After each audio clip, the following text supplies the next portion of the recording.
الله. قال النبي صلى الله عليه وسلم: الجهاد ماض إلى يوم القيامة، أو كما قال عليه الصلاة والسلام. صدق الله العظيم وصدق رسوله النبي الكريم، ونحن على ذلك لمن الشاهدين والشاكرين، والحمد لله رب العالمين. تمام احباب ایک مرتبہ نماز والا درود شریف بآواز بلند پڑھ لیں. اللهم صل على محمد وعلى آل محمد كما صليت على إبراهيم وعلى آل إبراهيم إنك حميد مجيد. اللهم بارك على محمد وعلى آل محمد كما باركت على إبراهيم وعلى آل إبراهيم إنك حميد مجيد. رب اشرح لي صدري ويسر لي أمري واحلل عقدة من لساني يفقهوا قولي. رب زدني علما رب زدني علما رب زدني علما.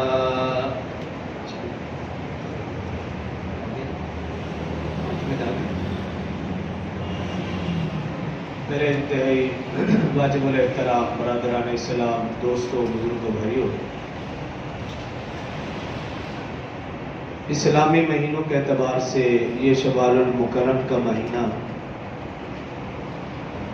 سن 3 ہجری شوال المکرم کے مہینے میں اسلام کا دوسرا بڑا معرکہ پیش آیا، جسے غزوہ احد کے نام سے پکارا جاتا ہے. آج کے مختصر سے خطبہ میں اسی غزوے کے حوالے سے چند گزارشات پیش کروں گا.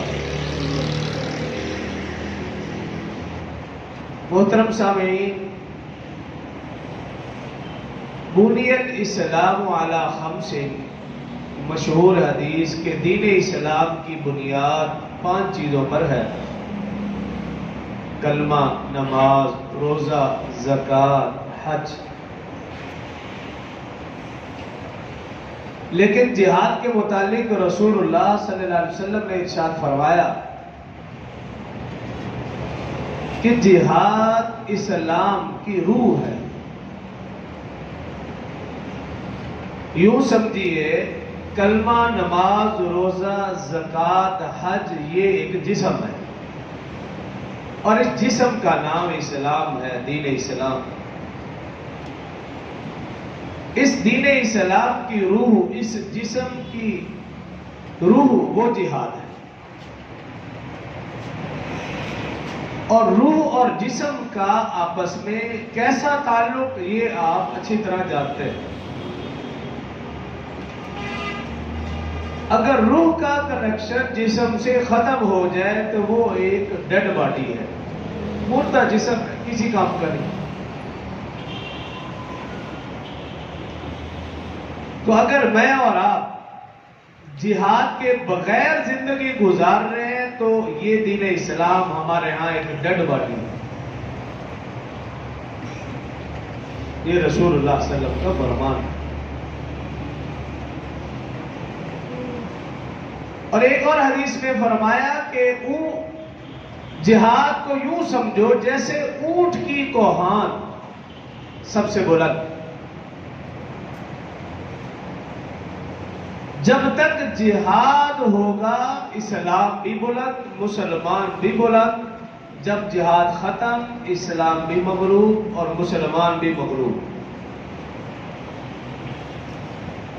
ایک اور حدیث میں جہاد کو اسلام کی چوٹی کہا گیا.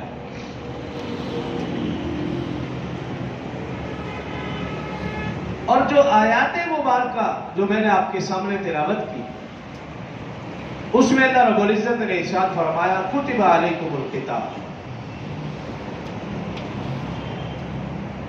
کتب فرض کیا گیا، علیکم تم پر، القتال جہاد فرض کیا گیا. لیکن ہم اس فرض کو صحیح معنوں میں فرض سمجھتے بھی نہیں. اہمیت بھی نہیں دیتے. حالانکہ اگر آپ غور فرمائیں اللہ رب العزت نے جو جہاد کی فرضیت کے لیے لفظ استعمال فرمایا وہ ہے کتب علیکم، اور بالکل یہی لفظ اللہ نے روزے کی فرضیت کے لیے بھی فرمایا کتب علیکم الصیام. جب روزے کے لیے کہا کتب علیکم الصیام ہم سمجھ گئے ہاں جی بس ٹھیک ہے جی روزہ فرض ہے، اس کا اہتمام کرنا ہے اور اس کی اہمیت کو بھی ہم سمجھ گئے.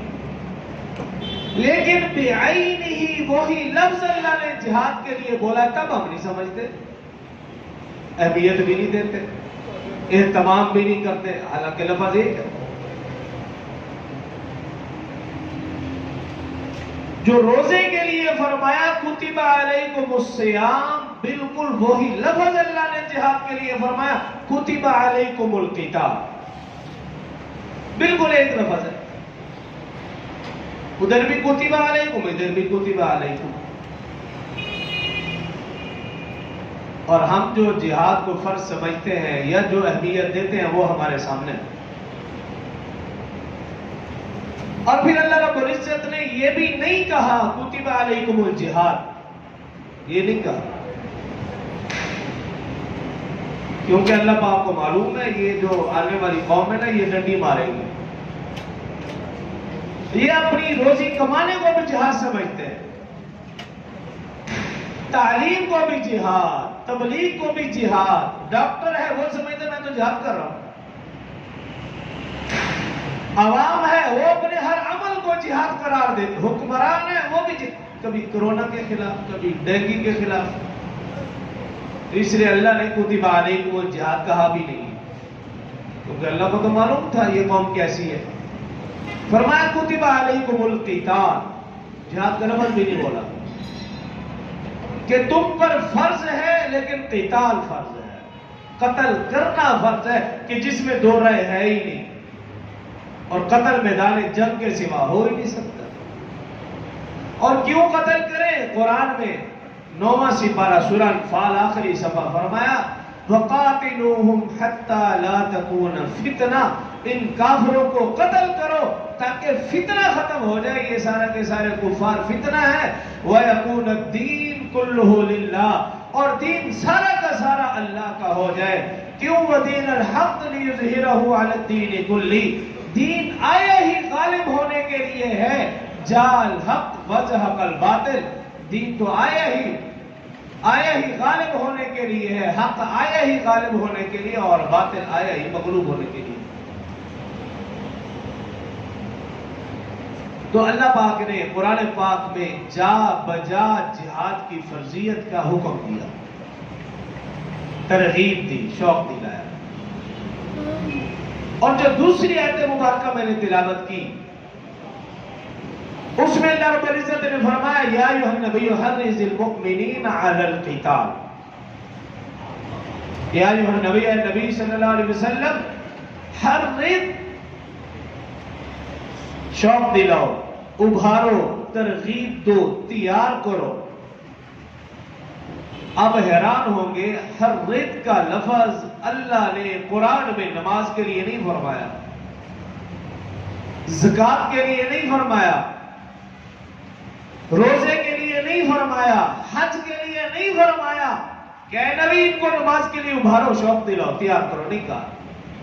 حدیث میں بھی نہیں ہے، روزے کے لیے بھی نہیں ہے. یہ ہر رزق کا لفظ اللہ نے صرف اور صرف جہاد کے لیے بھی نہیں، قتال کے لیے فرمایا.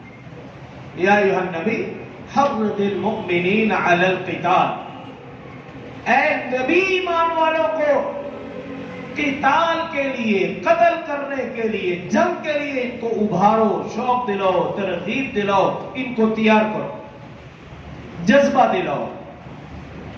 یہ لفظ کسی اور عبادت کے لیے بھی نہیں ہے.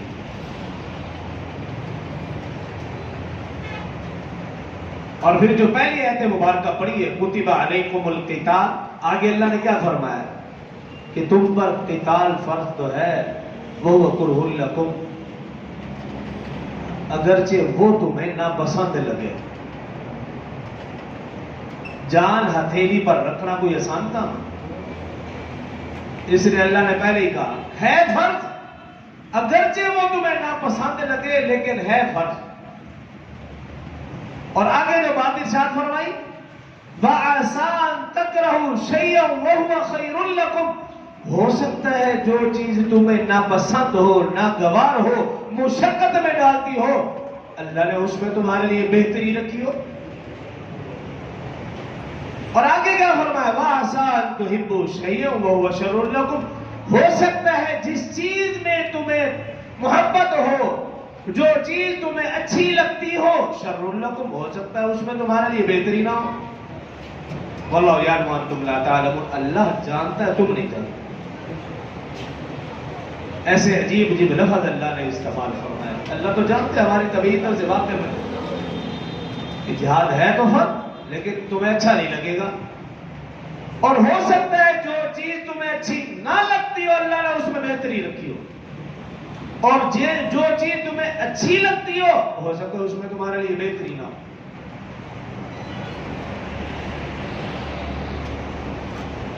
اسی طرح احادیث مبارکہ میں دیکھیں تو بے شمار احادیث مبارکہ جہاد کے اوپر ہے۔ رسول اللہ صلی اللہ علیہ وسلم کی ساری زندگی گواہ، صرف مکی زندگی ہے نا 13 سالہ، جس میں جہاد فرض ہی نہیں تھا، نماز بھی 10 نبوی میں فرض تھی، روزہ مکی زندگی میں فرض نہیں تھا، زکوٰۃ مکی زندگی میں فرض نہیں تھی، حج مکی زندگی میں فرض نہیں تھا، ساری کی ساری عبادات کی فرضیت کا حکم مدنی زندگی، اور پوری کی پوری مدنی زندگی اس بات کی گواہ ہے کہ رسول اللہ صلی اللہ علیہ وسلم نے جہاد ہی کیا۔ لیکن جہاد کے لیے پہلے تبلیغ شرط ہے، تبلیغ جہاد کے لیے بنیاد ہے، کیونکہ جب بھی رسول اللہ صلی اللہ علیہ وسلم صحابہ کرام جہاد کے لیے نکلتے تھے تو سب سے پہلا جملہ یہ ارشاد فرماتے تھے بھئی ایمان قبول کر لو، پہلے ایمان، اور اسی چیز کا نام تبلیغ ہے۔ اگر ایمان قبول کر لیتے پھر تو بات ہی ختم، اور اگر وہ ایمان قبول نہ کرتے تو دوسری چیز ہوتی تھی جزیہ، ٹیکس ادا کرو، ہم تمہاری حفاظت کریں گے۔ اگر وہ اس کا بھی انکار کرتے تو تیسرے نمبر پر پھر قتال، ایمان، جزیہ، قتال، یہ ترتیب ہوتی تھی۔ لیکن تبلیغ اور جہاد یہ لازم و ملزوم اکٹھے تھے۔ جتنی بھی جماعتیں رسول اللہ صلی اللہ علیہ وسلم کی زندگی میں نکلی ہیں وہ ساری کی ساری دونوں کاموں کے لیے نکلی ہیں، کہ پہلے ایمان کی دعوت دو، قبول کر لیں تو وہ ہمارے ساتھ ہیں، اگر قبول نہیں کریں گے تو پھر اس کے بعد تیسرا مرحلہ لڑائی کا ہے، قتل کا ہے۔ اور گزشتہ جمعہ میں نے عرض کیا تھا جب تک مسلمانوں کی جماعتیں انہی 2 مقاصد کے لیے نکلتی رہی مسلمان پوری دنیا میں غالب رہے، اور جب مسلمانوں نے ان دونوں مقاصد کو الگ کر دیا تو مسلمان مغلوب ہے اور ہمیشہ مغلوب رہے، کبھی غالب نہیں آئیں گے۔ کیوں؟ ہم نے رسول اللہ صلی اللہ علیہ وسلم کے طریقے سے ہٹ کر کام کیا۔ جب ان دونوں کو اکٹھا کریں گے پھر آپ دیکھیے کہ مسلمانوں کا کیسا غلبہ ہے۔ اکٹھے نہیں کریں گے تو پھر اسی طرح ایک ایک کر کے مار کھاتے رہیں گے۔ پہلا غزوہ بدر 2 ہجری میں پیش آیا، مسلمان صرف 313، کفار کا لشکر جرار 1000 افراد پر مشتمل تھا، اس وقت کے جدید اسلحے سے لیس تھا، لیکن مسلمانوں کے ساتھ اللہ کی مدد تھی۔ قرآن پاک میں استستغیثون ربکم فاستجاب لکم انی ممدکم بألف من الملائکۃ مردفین، سورہ انفال ساری کی ساری غزوہ بدر کے اوپر مشتمل ہے۔ آپ پڑھیں گے حیران ہوں گے، 10 رکوع ہے، 75 اس کی آیات ہیں، ساری کی ساری غزوہ بدر کے اوپر مشتمل ہے، اور ہمارے سکول کے سلیبس میں شامل تھی، اور گزشتہ حکمرانوں نے اس کو ختم کر دیا، اس صورت کو نکال دیا، اب وہ ہمارے سلیبس کا حصہ نہیں ہے۔ کیوں؟ اس میں جنگ کا ذکر ہے، غزوے کا ذکر ہے، اور پوری کی پوری صورت اس غزوے کے اوپر، جہاد کے اوپر، کافروں کو قتل کرنے کے اوپر، اس صورت کو نکال دیا۔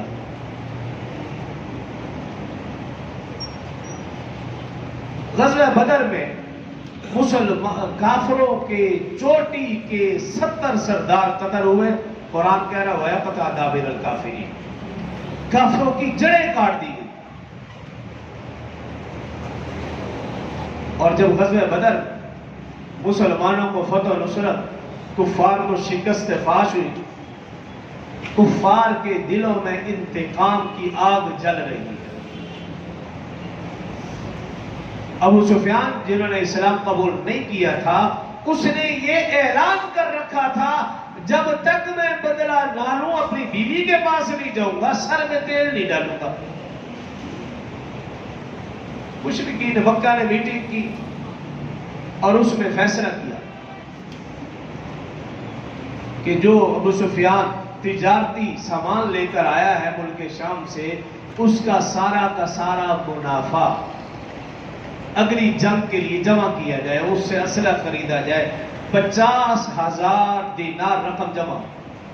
اس کے علاوہ پھر فنڈ قائم کیا گیا، اس میں ہر کافر نے بڑھ چڑھ کر حصہ لیا اور اس سے انہوں نے اسلحہ خریدا. تیاری کر رہے ہیں. ابو عزہ بہت بڑا شاعر تھا، اس کو مشرکین مکہ نے بلایا اور کہا بھی تم شاعر ہو، کنانا سے تہامہ تک ہر کنبہ قبیلہ برادری میں جاؤ اور اپنی شاعری کے ذریعے سے کفار کے دلوں میں مسلمانوں کے خلاف آگ بھڑکا دو. ابو عزہ شاعر، اس نے اپنا عذر پیش کیا مشرکین مکہ کے سامنے.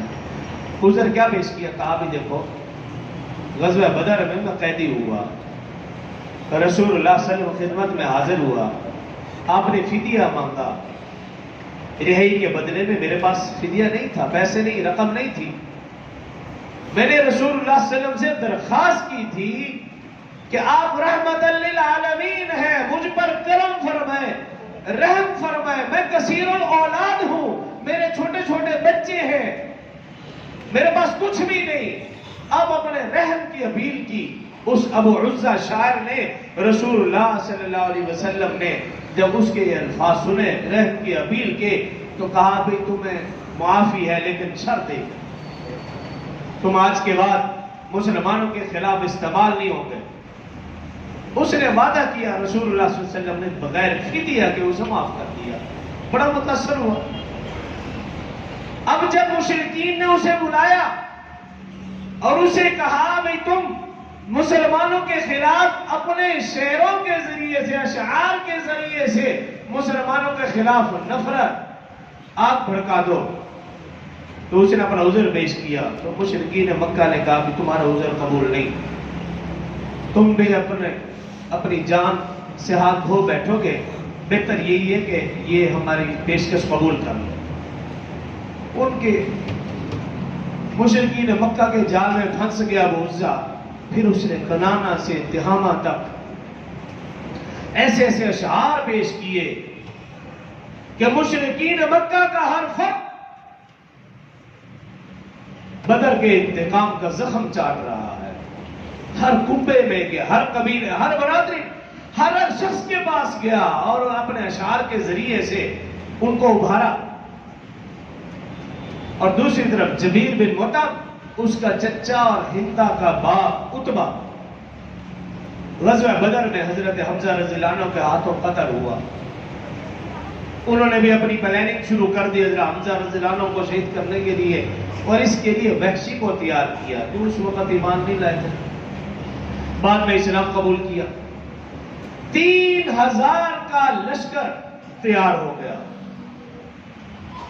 3000 ان کے پاس اونٹ، 200 گھوڑے، 700 زرے. رسول اللہ صلی اللہ علیہ وسلم کے چچا حضرت عباس رضی اللہ عنہ مکہ میں تھے، اسلام قبول کر چکے تھے لیکن تھے ابھی مکہ میں، ہجرت نہیں کی. انہوں نے رسول اللہ صلی اللہ علیہ وسلم کو پیغام پہنچا دیا، اطلاع دے دی. رسول اللہ صلی اللہ علیہ وسلم نے صحابہ کو جمع کیا اور انہیں بتایا کہ مشرکین مکہ حملے کی تیاری کر چکے ہیں. وہ صحابہ جو کسی وجہ سے بدر میں شریک نہ ہو سکے، ان کی خوشی کی انتہا نہ رہی. ان کا جوش جذبہ دیدنی تھا کہ بدر میں تو ہم شریک نہ ہو سکے، اب بدر والی کسر بھی ہم پوری کریں گے۔ رسول اللہ صلی اللہ علیہ وسلم نے صحابہ سے مشورہ کیا بھی مدینہ کے اندر رہ کر جنگ کی جائے یا مدینہ سے باہر۔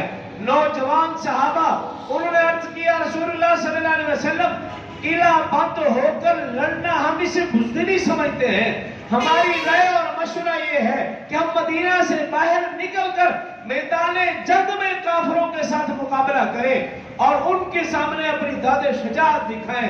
رسول اللہ صلی اللہ علیہ وآلہ وسلم نے ان کی رائے بھی سنی، لیکن اپنی رسول اللہ صلی اللہ علیہ وسلم کی رائے یہ تھی کہ مدینہ کے اندر رہ کر مقابلہ کیا جائے۔ رسول اللہ صلی اللہ علیہ وآلہ وسلم تشریف لے گئے اپنے حجرے میں، یہاں تک کہ رات ہو گئی۔ رسول اللہ صلی اللہ علیہ وسلم نے رات کو خواب دیکھا، اگلے دن پھر صحابہ کرام کو جمع کیا اور کہا بھی سنو، رات کو میں نے خواب دیکھا، فرمایا 3 باتیں دیکھی۔ پہلی بات یہ کہ میں مضبوط زرہ میں ہوں، دوسری بات یہ کہ میں نے دیکھا میرے سامنے گائے ذبح کی جا رہی ہے، تیسری بات یہ کہ میری تلوار کا اگلا حصہ پہلی دفعہ ٹوٹ گیا اور دوسری دفعہ اس تلوار نے خوب کام کیا۔ یہ خواب بتانے کے بعد اس کی تعبیر کہی، فرمایا اس کی تعبیر یہ کہ ہمارا لیے مناسب یہ ہے کہ ہم مدینہ کے اندر رہ کر لڑیں، اور دوسری بات یہ فرمایا تعبیر یہ دوسری چیز کی کہ جو گائے ذبح کی جا رہی ہے اس کا مطلب یہ کہ میرے صحابہ میں سے کچھ صحابہ شہید ہوں گے۔ فرمایا تیسری بات کی تعبیر یہ کہ پہلے راؤنڈ میں مسلمانوں کو بر تکلیف اور آزمائش ہوگی اور دوسرے راؤنڈ میں مسلمانوں کو کامیابی ملے گی۔ یہ خواب سنایا رسول اللہ صلی اللہ علیہ وسلم نے۔ حضرت ابوبکر حضرت عمر رضی اللہ عنہ دونوں کو اپنے ساتھ لیا، پھر حجرے میں تشریف لے گئے اور جا کر زرہ پہنی، اور پھر ابوبکر عمر سے کہا مجھے دوسری زرہ پہناؤ، پھر دوسری زرہ، 2 زرہ پہنی، اور پھر خود ہیلمٹ پہنا اپنے سر مبارک پر، اور یہ لباس پہن کر، جنگی لباس پہن کر رسول اللہ صلی اللہ علیہ وسلم جب پھر صحابہ کرام کے سامنے تشریف لائے تو وہ صحابہ کرام، نوجوان صحابہ کرام جنہوں نے رائے یہ دی تھی کہ مدینہ سے باہر میدان جنگ میں کفار کا مقابلہ کیا جائے، جب انہوں نے رسول اللہ صلی اللہ علیہ وسلم کا وہ خواب سنا اور رسول اللہ صلی اللہ علیہ وسلم کو یہ زرہ پہنتے ہوئے دیکھی تو وہ نوجوان صحابہ کرام رسول اللہ صلی اللہ علیہ وسلم خدمت اقدس میں حاضر ہوئے اور عرض کی یا رسول اللہ صلی اللہ علیہ وسلم ہم اپنی رائے کے اوپر نادم اور شرمندہ ہیں، آپ جو حکم فرمائیں گے ہم آپ کے حکم کی تعمیل کریں گے، آپ جیسے ارشاد فرمائیں گے ہم ویسے ہی آپ کے حکم کی تعمیل کریں گے۔ لیکن رسول اللہ صلی اللہ علیہ وسلم نے فرمایا اے میرے صحابہ مسئلہ یاد رکھو، جب خدا کا پیغمبر ہتھیار پہن لیتا ہے پھر اس کو نہیں اتارتا یہاں تک کہ فتح نصرت، فتح و شکست کا فیصلہ نہ ہو جائے۔ پھر رسول اللہ صلی اللہ علیہ وسلم نے کہا جو تمہاری رائے ہے اسی رائے کے مطابق یہ عمل کیا جائے گا۔ رسول اللہ صلی اللہ علیہ وسلم صحابہ کرام کو لے کر مدینہ سے کچھ فاصلے پر احد کے میدان میں تشریف لے گئے۔ صحابہ کرام رضوان اللہ علیہ مجمعین کی صفیں بنا دی گئی اس انداز میں کہ پہاڑ کو صحابہ کرام کی پشت ہے اور ان کا چہرہ مدینے کی طرف ہے۔ رسول اللہ صلی اللہ علیہ وسلم کے ہاتھ میں تلوار، آواز لگئی من یأخذ ھذا السیف بحقہ، کون اس تلوار کا حق ادا کرے گا؟ صحابہ اکرام سب کے سب نے یک زبان عرض کی یا رسول اللہ صلی اللہ علیہ وسلم ہم حاضر ہیں، ہاتھ بلند کیا۔ لیکن حضرت ابو دجانہ رضی اللہ تعالی عنہ مجمع میں سے آگے بڑھے، رسول اللہ صلی اللہ علیہ وسلم کی خدمت میں حاضر ہوئے، عرض کیا رسول اللہ صلی اللہ علیہ وسلم میں اس کا حق ادا کروں گا۔ رسول اللہ صلی اللہ علیہ وسلم نے پوچھا جانتے ہو اس کا حق کیا ہے؟ فرمایا ہاں یا رسول اللہ صلی اللہ علیہ وسلم میں جانتا ہوں، اس کا حق یہ ہے اتنے کفار قتل کیے جائیں یہاں تک کہ یہ تلوار خم ہو جائے، ٹوٹ جائے۔ اپنے ہاتھ میں تلوار لی، سرخ امامہ ان کے سر پر، تلوار لے کر ایسے تکبرانہ خرامہ انداز میں جا رہے۔ رسول اللہ صلی اللہ علیہ وسلم ہنس پڑے اور رسول اللہ صلی اللہ علیہ وسلم نے ارشاد فرمایا تکبر اللہ کو پسند نہیں، لیکن ابو دجانہ کے اس انداز کو اللہ اور اللہ کے رسول دونوں پسند کر رہے ہیں کیونکہ یہ انداز کافروں کے خلاف ہے۔ رسول اللہ صلی اللہ علیہ وسلم نے 50 تیر اندازوں کو حکم دیا بھئی تم سامنے درے پر کھڑے ہو جاؤ۔ عبداللہ بن جبیر رضی اللہ عنہ اس کی قیادت کر رہے اور انہیں حکم دیا کہ تم 50 کے 50 اسی درے پر رہو گے، جب فتح ہو یا شکست جو کچھ بھی ہو جائے تم یہاں سے نہیں ہٹو گے، یہی کھڑے رہو گے۔ 50 تیر اندازوں کو اس درے پر کھڑا کر دیا۔ مشرکین نے حملہ کیا، تھوڑی ہی دیر کے بعد پسپا ہو گئے، ان کے پاؤں اکھڑ گئے، سب کے سب بھاگ کھڑے ہوئے۔ مسلمانوں نے مال غنیمت اکٹھا کرنا شروع کر دیا۔ وہ 50 تیر انداز انہوں نے دیکھا کہ کفار بھاگ چکے ہیں، مسلمان مال غنیمت اکٹھا کر رہے۔ ان 50 تیر اندازوں نے کہا کہ اب تو کفار بھاگ چکے ہیں، اب ہمیں مسلمانوں کے ساتھ مل کر مال غنیمت کو اکٹھا کرنا چاہیے۔ لیکن حضرت عبداللہ بن جبیر رضی اللہ عنہ کہنے لگے بھی نہیں، رسول اللہ صلی اللہ علیہ وسلم نے ہمیں کہا تھا جو کچھ بھی ہو جائے تم یہی کھڑے رہنا، ہمارے لیے بہتر یہی کہ ہم یہی کھڑے رہیں۔ لیکن اکثر صحابہ اکرام کہنے لگے پھر رسول اللہ صلی اللہ علیہ وسلم کا مقصد یہ تھا کہ جب تک جنگ ہے کھڑے رہو، اب تو جنگ ختم ہو چکی، کفار بھاگ چکے ہیں، مسلمان مال غنیمت اکٹھا کر رہے ہیں، اب ہمارا یہاں کھڑا رہنا بنتا نہیں۔ وہ یہ سمجھے اور 40 تیر انداز وہاں سے رسول اللہ صلی اللہ علیہ وسلم کی خدمت اقدس میں حاضر ہو گئے، مسلمانوں کے ساتھ مال غنیمت اکٹھے کرنے لگے، اور 10 صحابہ اکرام وہیں کھڑے رہے، اور عبداللہ بن جبیر رضی اللہ عنہ وہ بھی وہاں پر تشریف فرما تھے۔ خالد بن ولید جنہوں نے ابھی اسلام قبول نہیں کیا تھا، وہ پہاڑ کے پیچھے اسی انتظار میں تھے کہ کب یہ درہ خالی ہو اور ہم دوبارہ مسلمانوں کے اوپر حملہ کریں۔ وہ اسی انتظار میں پھر وہی ہوا، اس نے موقع غنیمت جانا اور پھر ایک دستہ لے کر اسی درے کے اوپر آ کر حملہ کیا، اور وہ 10 کے 10 صحابہ اکرام رضوان اللہ علیہ مجمعین شہید ہو گئے۔ اور پھر اس دستے نے اچانک مسلمان جو کہ تلواریں نیام میں ڈال چکے تھے، مال غنیمت اکٹھا کر رہے ہیں، یک بار کی حملہ کیا۔ ایسا حملہ تھا کہ مسلمانوں کو بالکل اندازہ بھی نہیں تھا کہ یہ ہمارے ساتھ کیا ہو گیا۔ اور مصعب بن عمیر رضی اللہ عنہ رسول اللہ صلی اللہ علیہ وسلم کے ہم شکل ہے، سب سے پہلے انہوں نے اس کو شہید کیا، یہ سمجھ کر شہید کیا کہ یہ رسول اللہ صلی اللہ علیہ وسلم ہے، اور پھر انہوں نے یہ بات پھیلا دی کہ نعوذ باللہ ہم نے تو رسول اللہ صلی اللہ علیہ وسلم کو شہید کر دیا، نعوذ باللہ۔ جب یہ افواہ مسلمانوں کے کانوں میں پڑی، مسلمان صحابہ اکرام رضوان اللہ علیہ مجمعین سمجھے رسول اللہ صلی اللہ علیہ وسلم شہید ہو چکے، مسلمان اپنا حوصلہ ہمت ہار بیٹھے، اور سمجھ بھی نہیں آ رہی، بلکہ روایات میں لکھا ہے صحابہ اکرام کی تلواریں آپس میں ٹکرانے لگ گئی، ہمت ہار بیٹھے تھے، حالت غیر ہو چکی کہ جب رسول اللہ صلی اللہ علیہ وسلم نہ رہے تو پھر ہماری زندگی کا کیا مقصد۔ وہ لشکر رسول اللہ صلی اللہ علیہ وسلم کی طرف بڑھ رہا ہے، رسول اللہ صلی اللہ علیہ وسلم نے دیکھا یہ کفار کا لشکر میری طرف آ رہا، رسول اللہ صلی اللہ علیہ وسلم نے آواز دی کون اس لشکر کو ہٹائے گا؟ 7 انصار صحابہ، 7 مہاجرین صحابہ رسول اللہ صلی اللہ علیہ وسلم کے سامنے آ کر کھڑے ہو گئے۔ کفار نے تیر اندازی کی، وہ 14 کے 14 صحابہ اکرام شہید ہو گئے۔ حضرت زیاد بن اسکر رضی اللہ تعالیٰ عنہ آگے بڑھے، رسول اللہ صلی اللہ علیہ وسلم کے سامنے کھڑے ہو گئے، اور ان کے اوپر تیر اتنے برسے کہ وہ بھی نیچے گر گئے، اور رسول اللہ صلی اللہ علیہ وسلم سے عرض کی یا رسول اللہ صلی اللہ علیہ وسلم میری آخری خواہش یہ ہے کہ چہرہ میرا ہو اور قدم آپ کے ہو، اسی حالت میں میری روح پرواز کر جائے اور اللہ سے میری ملاقات ہو جائے۔ رسول اللہ صلی اللہ علیہ وسلم نے اس کی خواہش کو پورا کیا۔ زیاد بن اسکر نے اپنا چہرہ مبارک رسول اللہ صلی اللہ علیہ وسلم کے قدموں میں رکھا، اسی حالت میں ان کی روح پرواز کر گئی۔ وہ خوش نصیب صحابہ اکرام تھے جن کو موت، جن کو شہادت بھی رسول اللہ صلی اللہ علیہ وسلم کے قدموں میں آئی۔